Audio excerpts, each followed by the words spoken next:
తెలుగు రాష్ట్రాల్లో సంచలనం సృష్టించిన పాస్టర్ ప్రగడాల ప్రవీణ్ అనుమానాస్పద మరణంపై మిస్టరీ వీడింది.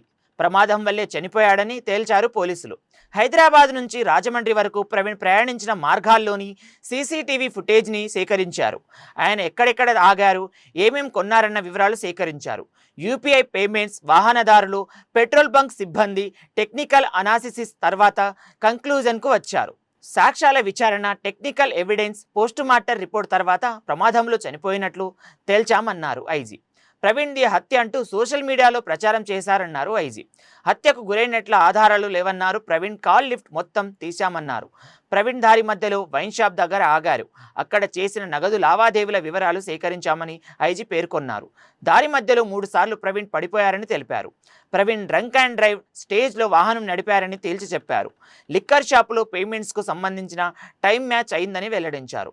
ప్రమాదం జరగడానికి ముందు ప్రవీణ్ వాహనం వెనుక కారు దూరంగానే ఉందని, సీసీ ఫుటేజ్లో సిఎఫ్ఎస్ఎల్ రిపోర్ట్ తీసుకున్నామని ఐజీ పేర్కొన్నారు. ప్రమాదం జరగడానికి రోడ్డుపై ఉన్న కంకర రాళ్లు కూడా కారణమని తెలిపారు. ప్రమాదం జరిగినప్పుడు బండి 70 కిలోమీటర్ల వేగంతో ఉన్నట్టు ఫోరెన్సిక్స్ రిపోర్టుల ఆధారంగా తెలియందని ఐజీ వెల్లడించారు. ఆల్కహాల్తో డ్రైవింగ్ చేస్తూ యాక్సిడెంట్లో చనిపోయారని రిపోర్టులు చెబుతున్నాయని ఐజీ తెలిపారు. రోడ్డు మీద పడినప్పుడు వేగంగా వెళ్లి ఒక బలమైన ఆబ్జెక్టును ఢీకొట్టి ఎగిరిపడి స్పాట్లోనే చనిపోయారు.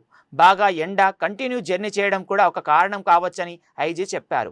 మొదట ప్రమాదం జరిగినప్పుడు ఆగిపోకుండా ముందుకెళ్లారని తెలిపారు. ప్రవీణ్ బయలుదేరినప్పటి నుంచి ప్రమాదం జరిగే వరకు అన్ని సీసీ ఫుటేజ్లు సేకరించామని ఐజీ పేర్కొన్నారు. పాస్టర్ ప్రవీణ్ బైబిల్ కాలేజ్ కోసం రాజమండ్రి వచ్చారు. మర్డర్ అనుమానాస్పద ప్రతి అంటూ సోషల్ మీడియాలో ప్రచారం చేశారు. ప్రవీణ్ రాక గురించి ముగ్గురికి మాత్రమే తెలుసని ఐజీ పేర్కొన్నారు. ప్రవీణ్ మృతిపై ఆరోపణలు చేస్తున్న ఎవరు 10 రోజులు టైం ఇచ్చినా తమకు ఆధారాలు ఇవ్వలేదని తెలిపారు. గత 3 నెలలుగా ఎవరెవరితో మాట్లాడారన్నది గుర్తించి వారందరినీ విచారించినట్లు చెప్పారు. హైదరాబాద్ నుంచి రాజమండ్రి వెళ్లే సమయంలో 6గురితో మాత్రమే మాట్లాడారని వారిని పరిశీలించినట్లు తెలిపారు. ఇటు సోషల్ మీడియాలో అనుమానాలు వ్యక్తం చేసిన వారందరికీ ఆధారాలు ఇవ్వాలని సమయం ఇచ్చినా ఇవ్వలేదన్నారు. ముఖ్యంగా సోషల్ మీడియాలో ఇష్టం వచ్చినట్లు పోస్టులు పెడితే కఠిన చర్యలు తీసుకుంటామన్నారు. ప్రవీణ్ కుటుంబానికి ప్రైవసీ అవసరమని, దయచేసి ఎవరు దీనిని పక్కదారి పట్టించొద్దని కోరారు.